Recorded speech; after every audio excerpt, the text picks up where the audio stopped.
Hey, it's Ricky Burke, CyberSec people, back with another episode of Hacking into Security. So today I'm with my friend Codingo, or also known as Michael Skelton. So Michael is a senior pen tester or senior security consultant over at NCC Group. So Michael, tell us a bit about yourself. What do you do? So I'm a senior security consultant for NCC. I live and work from the Gold Coast so I work for the NCC Sydney office, working remotely. I specialize, for lack of a better word, specialize mostly in web applications and external security. I mean, obviously, same with any pen tester, there's other engagement types I do, but I particularly enjoy that external facing, get given a target, see what you can do. Or even a web application, like how deep can we go with this and what can we find? It's most of what I do anyway. Okay. So for those that are maybe not completely aware, I guess there's sometimes a bit of mystique around pen testing. How would you describe your day to day? What does a job as a pen tester really look like?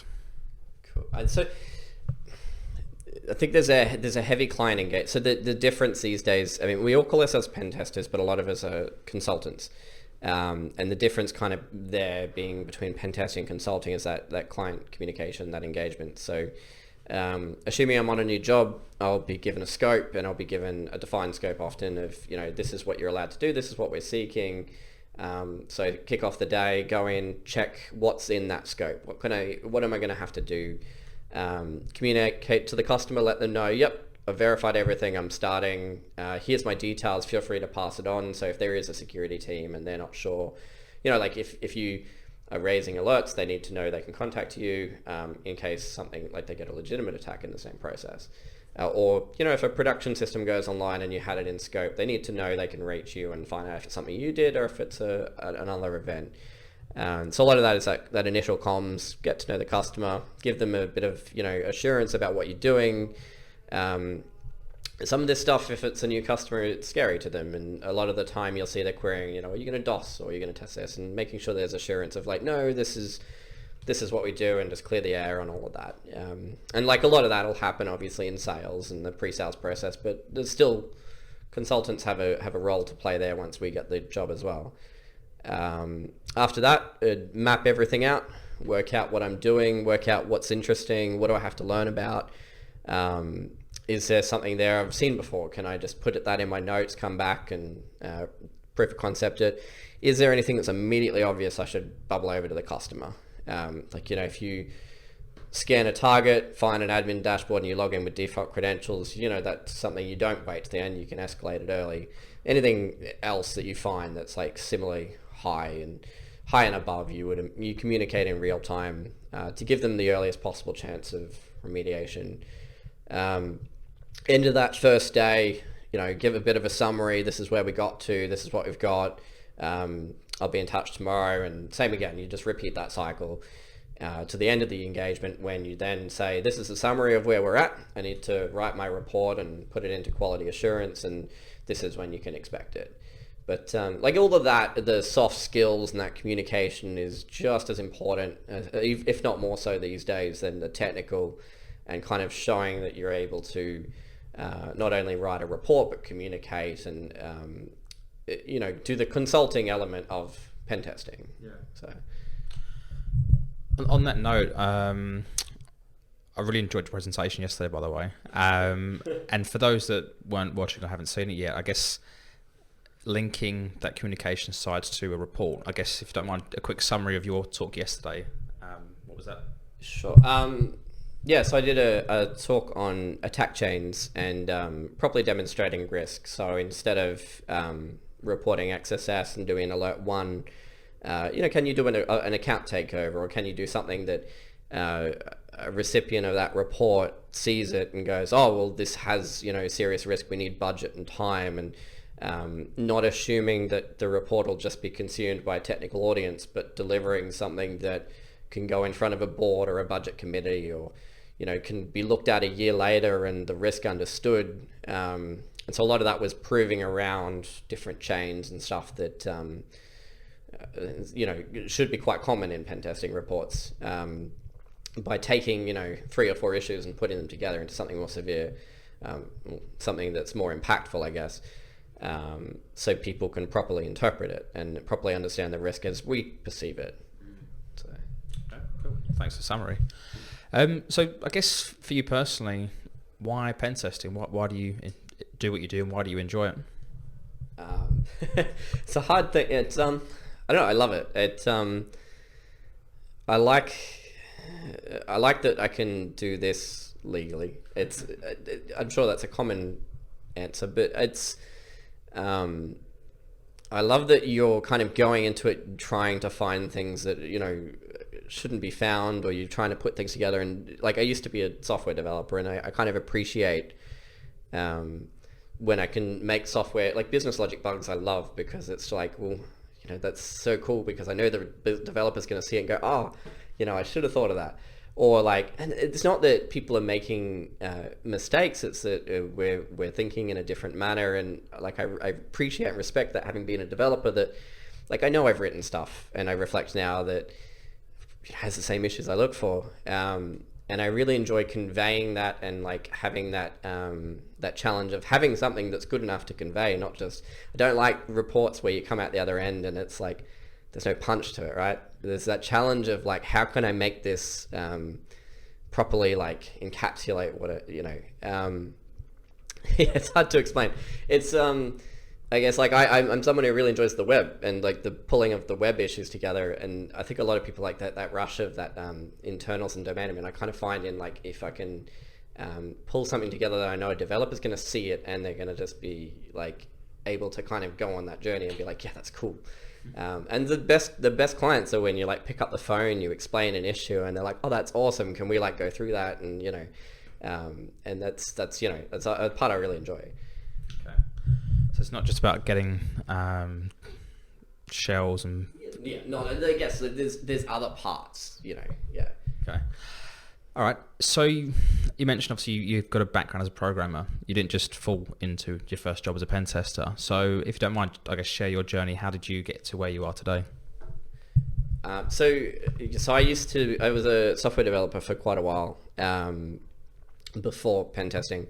I used to work in a health-based organization doing software development that had some sensitivity around it.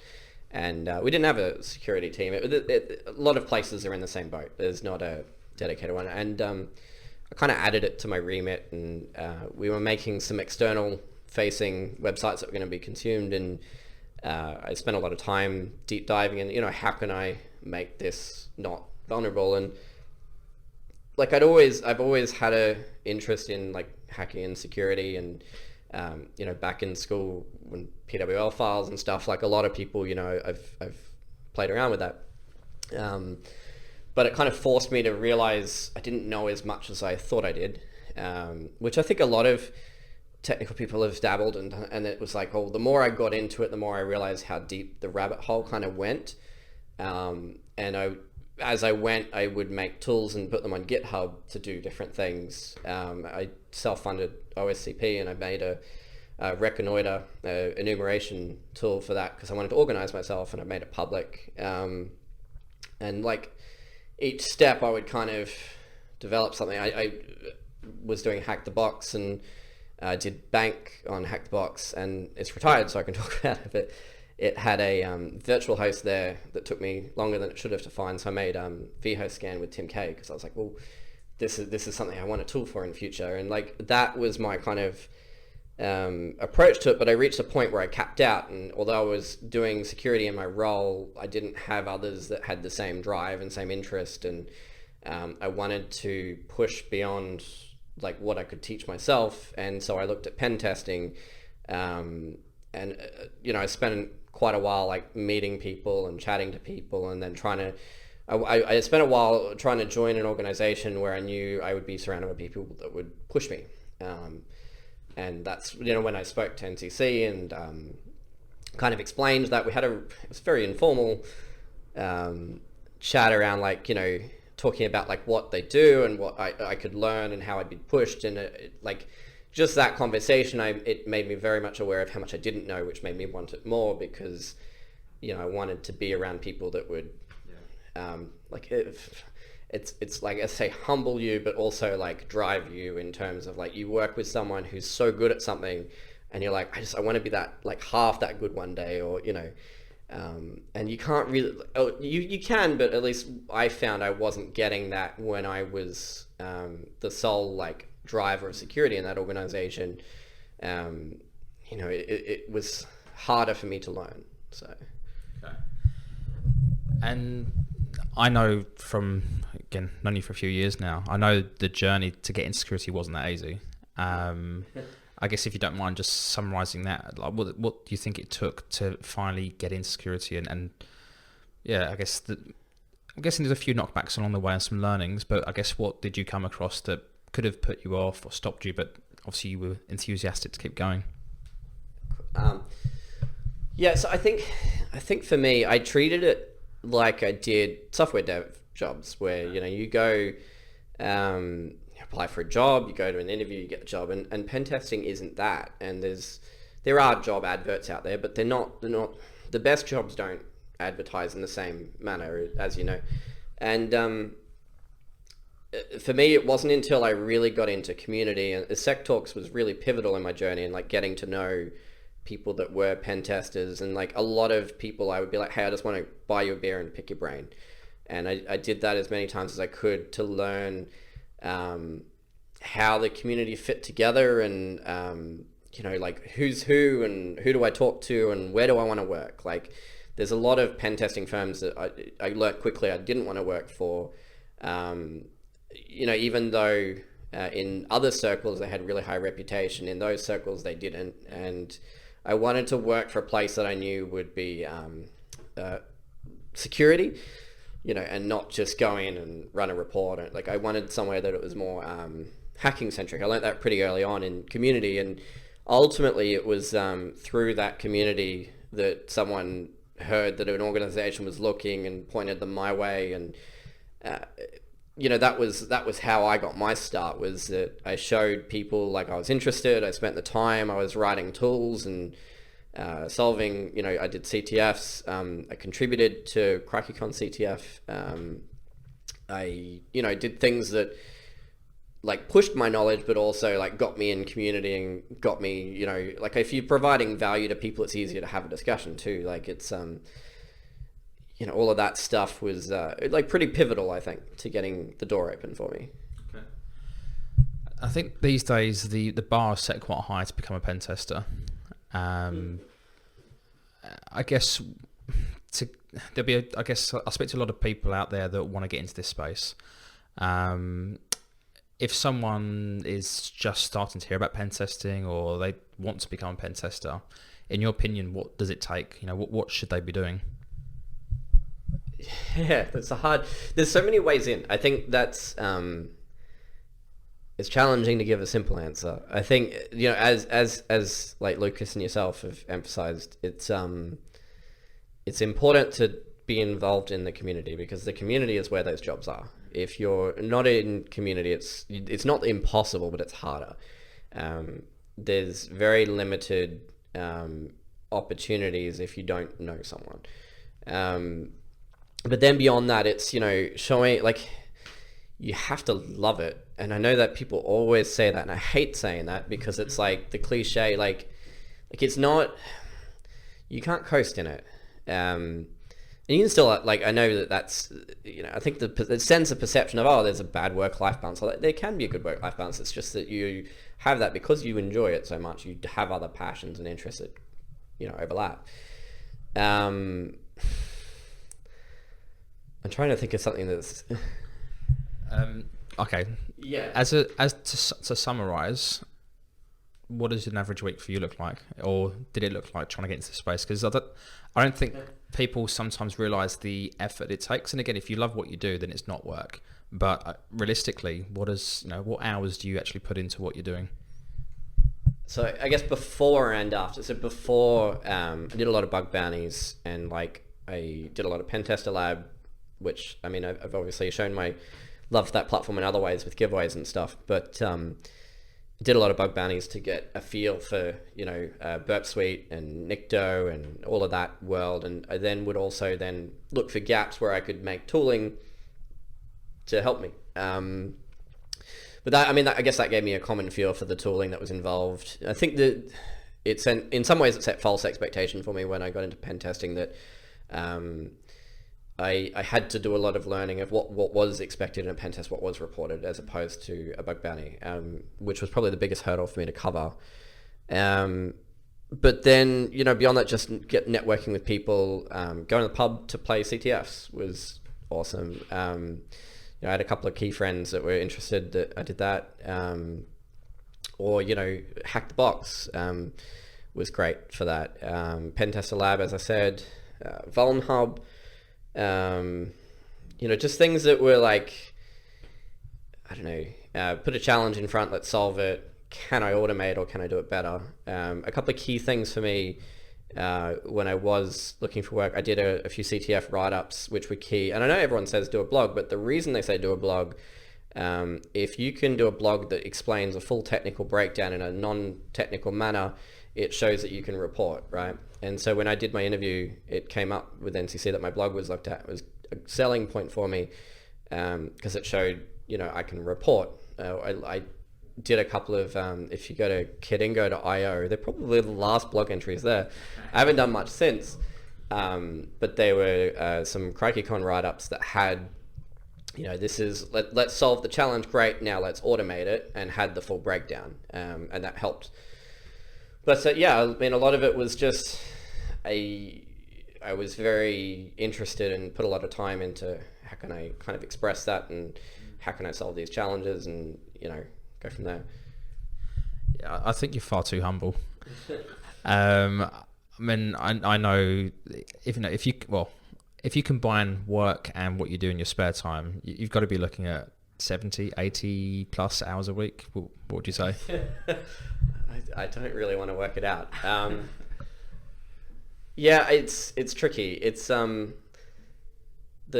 lot of what I do on my own time I do because I like to still write code and do those things because I enjoy it. Like it's it's two parts in my mind. Part of it is I enjoy it, and the other part is like I want to stay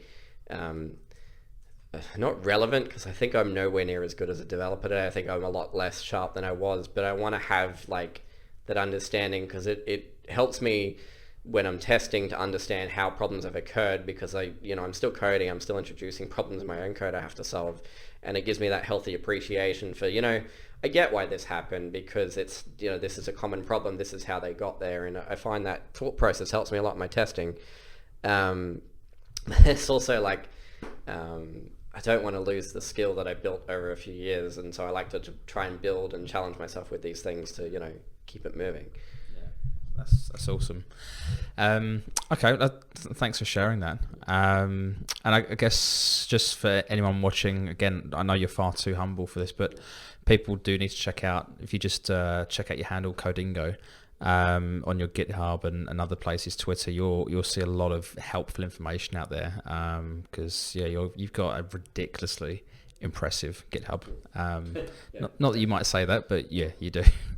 But again, all the tools you're sharing and things like that, it's not just you're doing it now, you were doing it before as well. And these are the things I think, and what others tell me, this is what people need to be doing to get to where they want to be. If they want to be a pen tester, that's really what it takes. Yeah, I guess to emphasize that you don't have to do it that way. Like there's other parts, obviously, and other videos and stuff have shown that's one, like if you're a software developer, it's one way to do it.